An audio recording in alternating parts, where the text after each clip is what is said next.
Assalamu alaikum class. So today the topic under discussion is active and passive voice.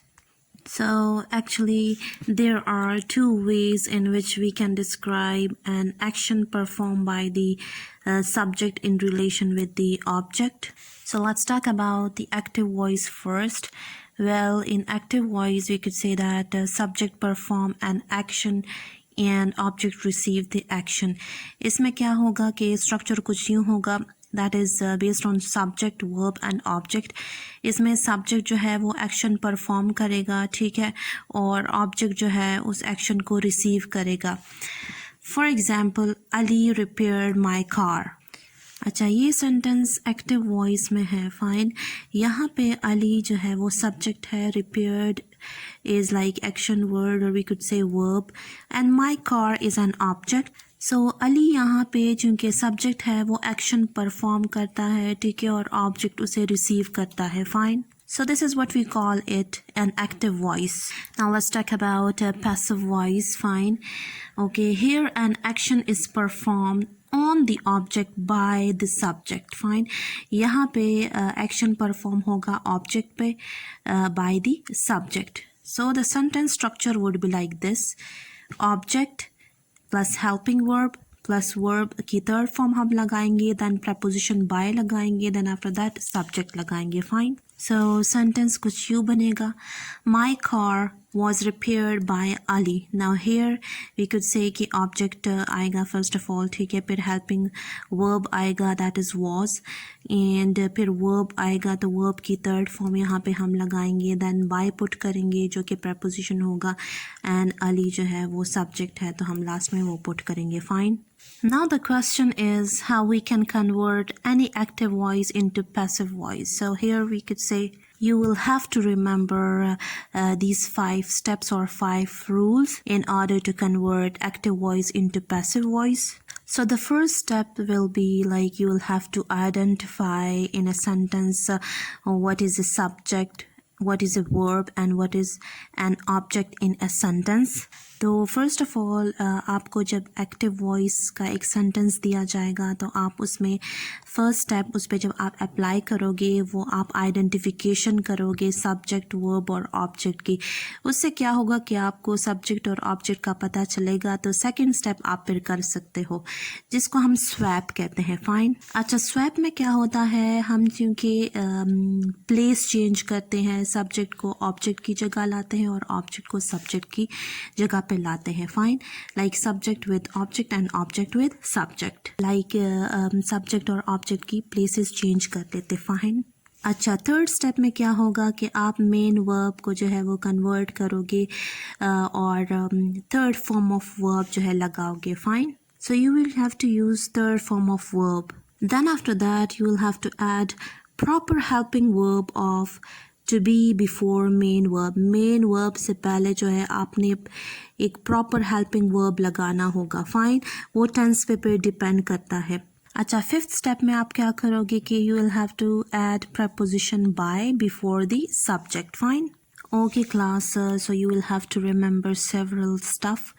So first of all we could say while changing subject which is a pronoun to object, what you will have to do is that active voice में जो आपको pronouns given होंगे, ठीक है, तो जब आप passive voice में convert करोगे उसको तो I would be like converted into me. ही जो है हिम में चेंज होगा, शी हर में चेंज होगा, वी अस में चेंज होगा एंड दे देम में चेंज होगा. फाइन. अच्छा, नेक्स्ट आपने क्या चीज़ याद रखनी होगी कि you will have to add proper helping verb of to be before the main verb. Fine. And this helping verb is decided based on tense. तो वो टेंस की बेसिस पे हम जो है हेल्पिंग वर्ब पुट करेंगे. फाइन. तो यहाँ पे मैंने एग्जाम्पल के तौर पे मेन वर्ब जो है मैंने लिया है राइट. फाइन. तो फॉर एग्जाम्पल अगर हमारे पास active voice simple present tense में हो, here I have mentioned the structure of simple present tense. It is like subject plus V1 plus object. Fine. Very simple structure. तो यहाँ पे चूँकि ये सिंपल प्रेजेंट टेंस में है एक्टिव वॉइस, तो जो मेन वर्ब मैंने यहाँ पे राइट लिखा था, मैंने कहा था कि ये एग्जांपल के तौर पे मैं लेना चाहूँगी और इसको आगे लेके जाऊँगी। फाइन। तो चूँकि यहाँ पे सिंपल प्रेजेंट टेंस है तो हम यहाँ पे लगाएंगे राइट और rights. Fine, based on first and third person pronoun whatever. तो जब आप कन्वर्ट करोगे active voice into passive voice तो यहाँ पे आप हेल्पिंग वर्ब लगाओगे, ठीक है, प्रॉपर हेल्पिंग वर्ब इसके साथ ऐड करोगे। और जिस तरह से मैंने प्रीवियसली आपको बताया कि हेल्पिंग वर्ब हम टेंस की बेसिस पे लगाएंगे, तो यहाँ पे सिंपल प्रेजेंट टेंस का जिक्र हुआ है तो ऑब्वियसली हम लगाएंगे पैसिव वॉइस में is, am, are, like we could say depending on whether the object is singular और प्लूरल। जिस तरह से आपको मैंने स्टार्ट में जो है पैसिव वॉइस का स्ट्रक्चर बताया, तो उसमें वर्ब की फॉर्म आप थर्ड फॉर्म यूज़ करोगे, ठीक है। तो यहाँ पे राइट या राइट्स होगा, ठीक है, एक्टिव वॉइस में। तो यहाँ जब आप मेन वर्ब को चेंज करोगे तो वो रिटर्न बन जाएगा, ठीक है, तो वर्ब की थर्ड फॉर्म आ जाएगी। Okay, if the active voice is in present continuous tense, तो उस बेसिस पे आप फिर कौन सा हेल्पिंग वर्ब लगाओगे, ठीक है। तो यहाँ पे first of all you should know the structure of present continuous tense. तो प्रेजेंट कंटिन्यूस टेंस का स्ट्रक्चर कुछ यूँ है, सब्जेक्ट प्लस बी की फॉर्म्स जो है इसमें हम पुट करेंगे, ठीक है। डिपेंड करेगा कि इधर सिंगुलर है और प्लूरल है सब्जेक्ट, तो बी जो है इसकी फॉर्म लगाएंगे इज, एम, और whatever. Then after that plus I N G form, क्योंकि हमने प्रेजेंट कंटिन्यूस टेंस के बारे में पढ़ा है, वहाँ पे हम वर्ब की आई एन जी फॉर्म लगाते हैं। And then plus object. तो ये स्ट्रक्चर हो गया प्रेजेंट कंटिन्यूस टेंस का। फाइन। अच्छा, यहाँ पे हमारे पास जबकि एक्टिव वॉइस अगर हमारे पास प्रेजेंट कंटिन्यूस टेंस में होगा, so it would be like this, is, am, or then writing, because I've told you कि यहाँ पे हम verb की ing फॉर्म लगाएंगे continuous tense में। फाइन। तो जब आपको डिफरेंट टेंसेस के स्ट्रक्चर याद होंगे तब जाके आप आइडेंटिफाई कर सकोगे। फाइन, आपको इजी होगा, बहुत आसान होगा कन्वर्जन में। अच्छा, तो आप जब एक्टिव वॉइस को पैसिव वॉइस में कन्वर्ट करोगे तो यहाँ पे इज़, एम, आर आप लगाओगे, ठीक है, उसके साथ बीइंग लगाओगे। Fine. Then after that written, जो कि थर्ड फॉर्म ऑफ वर्ब है। Fine. So such helping verb आप ऐड करोगे वर्ब की थर्ड फॉर्म के साथ। So the next is if an active voice is in present perfect tense, so what you will have to do, how you will have to convert it in कौन सा जो है आप helping verb उसमें add करोगे। So present perfect tense का structure कुछ यूँ है, subject plus has या have plus V की third form then object। तो जब active voice present perfect tense में होगा, हैव रिटन इस तरह से मेंशन होगा, ठीक है, तो उसे आप डिजिग्नेट करोगे कि ये प्रेजेंट परफेक्ट टेंस है यहाँ पे। फाइन। तो जब फिर आप कन्वर्ट करोगे into passive voice, so what you will have to put, कौन सा हेल्पिंग वर्ब आप इसमें ऐड करोगे, दैट इज़ हैव के साथ आप बीन लगाओगे, ठीक है। तो हैव बीन आपने लगा दिया और रिटन जो कि थर्ड फॉर्म ऑफ वर्ब है तो वो आप लगाओगे। Fine. That was all about the present tense. Now coming towards the past tense. Okay, so the structure of simple past tense is like this. Subject plus verb, second form and then object. The second form of write is wrote. और ये active voice में जो है mention होगा, तब जाके आप designate करोगे कि okay this is simple past tense. तो फिर जब आप पैसिव वॉइस में कन्वर्ट करोगे तो what you will have to add, like helping verb कौन सा प्रॉपर ऐड करोगे आप, दैट इज़ वॉज और वर, वो डिपेंड करेगा फाइन ऑब्जेक्ट पे। अच्छा, सो यहाँ पे हमने पढ़ा कि this is like simple past tense, तो यहाँ पे हम वॉज या वर लगाएंगे एज हेल्पिंग वर्ब, ठीक है, रिटन के साथ, जो कि राइट की थर्ड फॉर्म है। Fine. Then coming towards the past continuous tense, okay, structure कुछ यूँ होगा, subject plus be की फॉर्म आ जाएगी प्लस ing प्लस ऑब्जेक्ट, ठीक है। अच्छा, जो present continuous tense था वहाँ पे हमने is, am, are लगाया। Why? Because tense हमारे पास present था।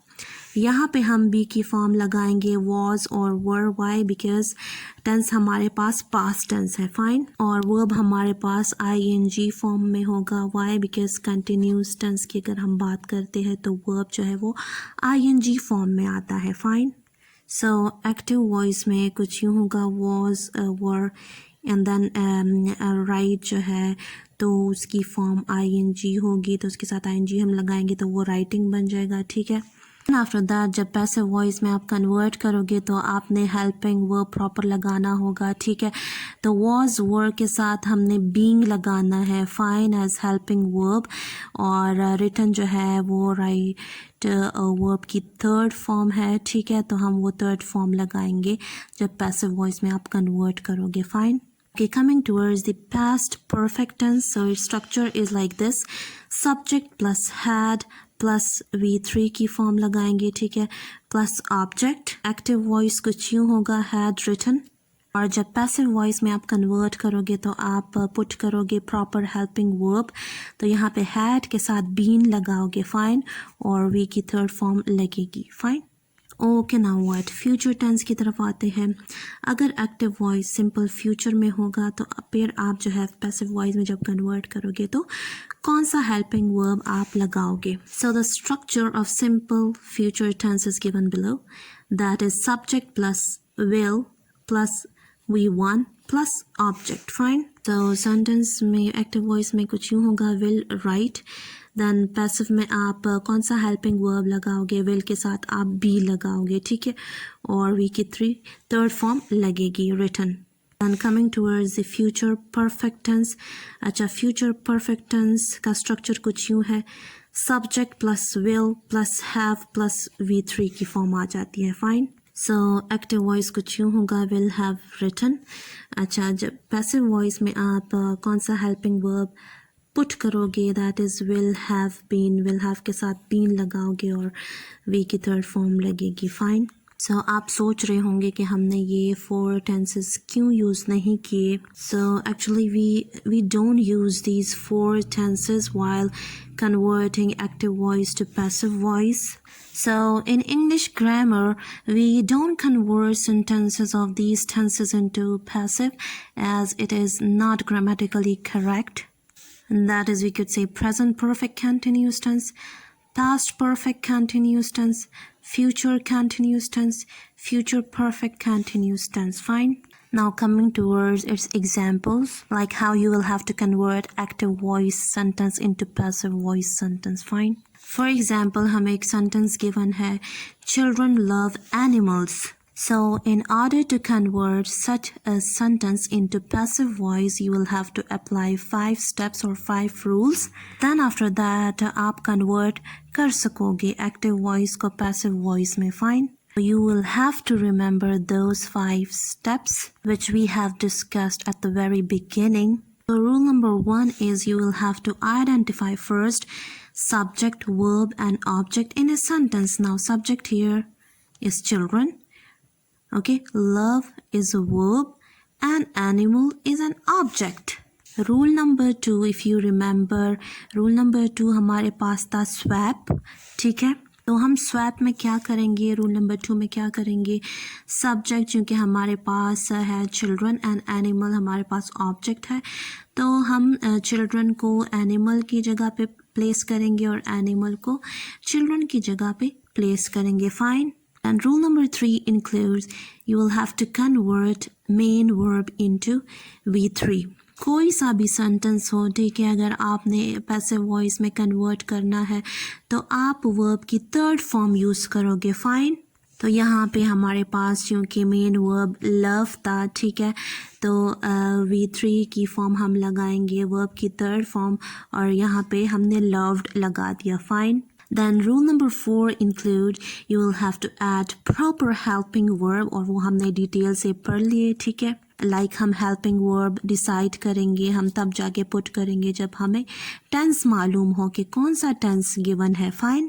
So the tense used here is simple present tense, and you will have to remember the structure of simple present tense, that is subject plus V1 plus object, fine. तो यहाँ पे हम are as a helping verb put करेंगे. Why? Because मैंने आपको starting में बताया कि helping verb जो है वो depend करेगा on whether the object is singular or plural. तो यहाँ पे प्लूरल है, इस वजह से हमने आर यहाँ पे लगाया. ठीक है. अच्छा, रूल नंबर 5 जब आप अप्लाई करोगे तो इसमें क्या होगा कि you will have to use preposition by before an object. तो आप ऑब्जेक्ट से पहले बाय पुट करोगे. Fine. So after applying 5 rules or 5 steps, so passive voice आपके पास कुछ यूँ आएगा. Animals are loved by children. Fine. Okay, so coming towards the next example. Okay, if a sentence is given like this, Sarah was singing a song. So you will have to remember 5 steps or 5 rules in order to convert active voice into passive voice. First rule हमारे पास है identify subject, verb and object. Fine. Second rule हमारे पास swap है, जो कि subject हम object की जगह पे प्लेस करेंगे और ऑब्जेक्ट को सब्जेक्ट की जगह पे प्लेस करेंगे. फाइन. रूल नंबर 3 हमारे पास क्या है, जो कि मेन वर्ब हमारे यहाँ पे इस सेंटेंस में सिंगिंग जो है वो मेन वर्ब है. ठीक है. तो उसको हम V3 की फॉर्म में लिखेंगे. वर्ब की थर्ड फॉर्म जो सिंगिंग है तो उसकी थर्ड फॉर्म है संग. हमने यहाँ पे वर्ब की थर्ड फॉर्म पुट कर ली. Rule number 4 includes add proper helping verb. Okay, so यहाँ पे tense जो है तो वो past continuous tense है. ठीक है. past continuous tense का structure कुछ यूँ था. ठीक है.